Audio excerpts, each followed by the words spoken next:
পুরান ঢাকার আরমানি টোলাতে জগন্নাথ বিশ্ববিদ্যালয়ের শিক্ষার্থী জুবায়েদ হোসেনকে হত্যার ঘটনায় তার ছাত্রীকে আটক করেছে পুলিশ।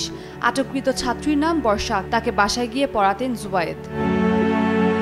টানা তৃতীয়বার অর্জন করেছে দেশের সেরা সুপার ব্র্যান্ড স্বীকৃতি বসুন্ধরা টিস্যু।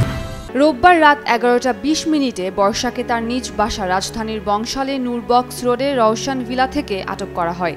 এছাড়া বাড়ির বাকি সদস্যদেরও কড়া নজরদারিতে রেখেছে পুলিশ। নিহত জুবায়েদ জগন্নাথ বিশ্ববিদ্যালয়ের পরিসংখ্যান বিভাগের স্নাতকোত্তরের শিক্ষার্থী ছিলেন। এছাড়া ছাত্রদলের রাজনীতিতেও সক্রিয় ছিলেন তিনি।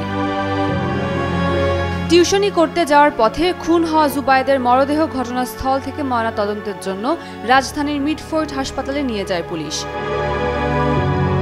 লালবাগ জোনের ডিসি মল্লিক আহসান উদ্দিন সামি বলেন, প্রাথমিকভাবে ছাত্রীকে আটক করা হয়েছে এবং বাড়ির অন্য সদস্যদেরও হেফাজতে রাখা হয়েছে। এছাড়া সিসিটিভির ফুটেজ দেখে ইতোমধ্যে আমরা দুজনকেই শনাক্ত করতে পেরেছি। তাদের আটকের জন্য আমরা কাজ করছি। উম্মে রুম্মান, ক্রান্তি, ডেইলি সান।